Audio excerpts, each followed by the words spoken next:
Welcome back to The Explainer. Today we've got an absolute masterpiece of a mystery to unpack. We are going to retrace the epic, fragmented, and honestly deeply moving journey of Claude Monet's final masterpiece. Now we all know Monet, right? We know him for those soothing, beautiful water lilies. But what if I told you that his crowning achievement, this massive, immersive vision that literally took the last decade of his life to create, was completely rejected by the art world, left to gather dust, and then physically broken apart? It is a wild story of tragedy, scientific discovery, and some truly miraculous reunions. Okay, let's dive right in, because this is actually super personal for me. Literally just 2 weeks ago, I traveled out to Kansas for my daughter's graduation. And while I was there, I had a little free time. So I swung by the Nelson Atkins Museum of Art in Kansas City. I walked into the gallery, and I found myself standing right in front of this exact canvas. And guys, I was completely frozen in my tracks. I was so incredibly moved standing there. The texture, those sweeping colors, the sheer emotional weight just radiating off of it, it is breathtaking in person. You feel almost physically pulled into the depths of those layered, vibrant blues and greens. But to really grasp why that canvas hits you so hard, we kind of have to get inside the mind of the artist at the very end of his life. See, by the time Monet was painting this, he was aging, his eyesight was failing him, and he was pushing his art into entirely uncharted territory.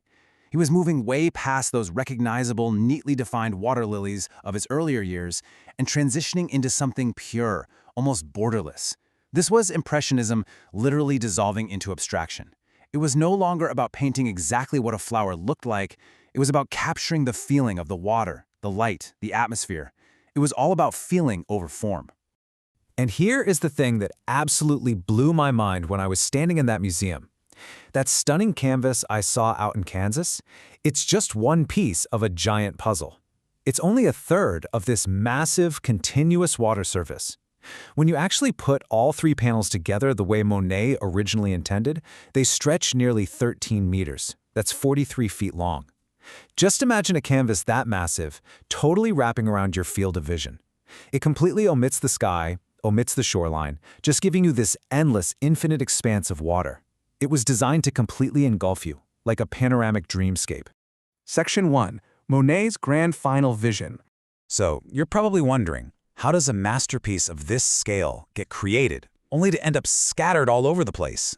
Well, let's walk through this timeline. The year 1914 was incredibly dark for Monet. He was 74 years old. He had just lost his beloved wife, Alice, and then, tragically, his eldest son, Jean. On top of all that agonizing grief, cataracts were beginning to cloud those famous eyes that had captured so much beautiful light for the world. Oh, and if that wasn't enough, the fires of World War I were creeping closer and closer to Paris. Friends were begging him to leave his home in Giverny. But this stubborn, grieving genius, he refused. Instead, he walked out to his water lily ponds and he decided to paint his way through the darkness. He began what he called his grandes décorations. It was an obsessive project he would constantly revise right up until his death in 1926. This was his sanctuary. It was his way of fighting back against the dying of the light. Monet himself actually named this colossal, continuous piece the Agapanthus Triptych.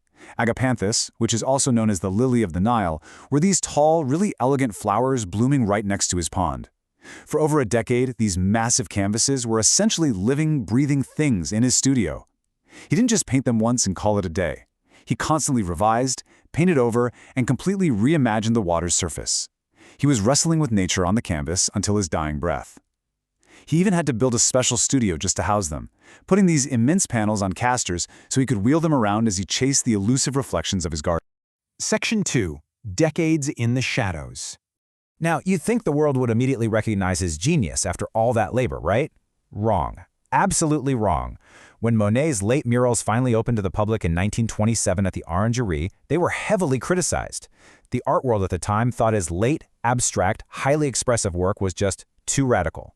The critics just didn't get it. They called it messy. They thought it was the tragic result of his failing eyesight, rather than a bold new vision. So these massive canvases were left to literally gather dust in his Giverny studio. For almost 30 years. It wasn't until 1950 that a truly visionary Parisian art dealer named Claude Granoff realized their brilliance. She bought them, finally got them exhibited in Paris in 1956, and then sold them as a group to a New York firm called Cuneller & Company. She basically rescued them from artistic purgatory. Section 3. 3 cities, 1 masterpiece. So here's the bittersweet part. By the late 1950s, the American art world finally woke up to Monet's late career genius. But it meant this beautifully unified triptych was about to be permanently dismantled. Over just 4 short years, the 3 fragments found permanent homes scattered across the American Midwest. The left panel, that went to Cleveland in 1960. The middle went to St. Louis in 1956, and the right panel went to Kansas City in 1957. 3 cities, 1 masterpiece, separated by hundreds of miles. So yeah, they were finally being celebrated, but it came at the cost of their profound original unity. Let's break this down and look at the pieces individually, starting right with the middle panel. This was actually the very first one to find a permanent home. In 1956, a St. Louis philanthropist named Etta E. Steinberg showed some incredible foresight. Remember, these late-stage monies were barely understood in America at the time. They were still shaking off decades of critical dismissal. Yet, she looked at it and recognized its brilliance immediately.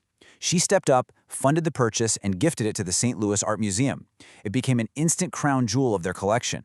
It was a massive, bold move that really signaled a shift in how the world was starting to view Monet's final act. Now, bouncing back to that right panel, the one I stood in front of in Kansas City, the story of how it got there is just fantastic. It was actually sent to the Nelson Atkins Museum for a trial exhibition back in 1956, but the museum's board of trustees hesitated. They just weren't sure if they should drop that kind of money on such an abstract, unconventional Monet. Well, the local community was having none of that. 90 students and faculty members from the Kansas City Art Institute literally signed a petition begging the museum to buy the painting. Their collective voices pushed the board over the edge, and the museum officially purchased it on March 20, 1957. I just love that. It's such a beautiful example of public passion saving a masterpiece for their community. And that brings us to the final piece, the left panel, which ended up at the Cleveland Museum of Art. Now, this one actually sat around in gallery inventory until 1960, but once it arrived in Cleveland, it didn't just hang quietly on a wall. Oh no, it became the center of a major scientific investigation that actually solved a decades-old art mystery about Monet's original intent. Check this out. Researchers in Cleveland took 84 separate X-ray films of this massive canvas and stitched them together into one digitized master image. And what they found hidden beneath the surface was stunning. Tucked right under the top layers of paint in the bottom left corner, they found the missing Agapanthus flowers. Monet had painted them initially, and then, later on, decided to paint completely over them to make the water feel more abstract and boundless. This proved, once and for all, exactly why the entire triptych had its name, even though the namesake flowers were totally invisible to the naked eye. And it gets better. The X-rays also uncovered physical water stains on the canvas that perfectly matched historical records of a rain leak in Monet's glass-roofed studio. I mean, come on, it's literally CSI for art history. It proves exactly where and how this canvas lived during those final turbulent years.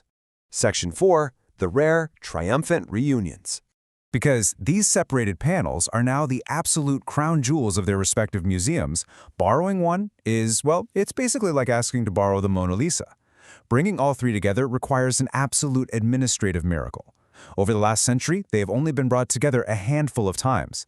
In 1979, they had their first U.S. reunion tour. Then, they didn't meet again for 32 long years, until 2011. They traveled to London in 2015, and finally, in 2022, they made a historic return to Paris, reuniting on the very soil where Monet poured his soul into them exactly 100 years prior. And let me tell you, when you see these panels brought together, something genuinely magical happens. You aren't just looking at a picture of a pond anymore. You are pulled completely into the center of a living ecosystem. There's no sky to orient to, there's no shoreline to stand on, there's only the eternal shimmering surface of the water, just stretching out across your entire field of view. It is overwhelmingly immersive. It is precisely the transcendent experience Monet spent his final years desperately trying to capture. Which brings us to a final thought I want to leave you with today. Monet never lived to see these 3 canvases exhibited together in public, and today they spend decades apart, guarding their own respective cities. But does that century of separation actually give their rare reunions a deeper, almost sacred power?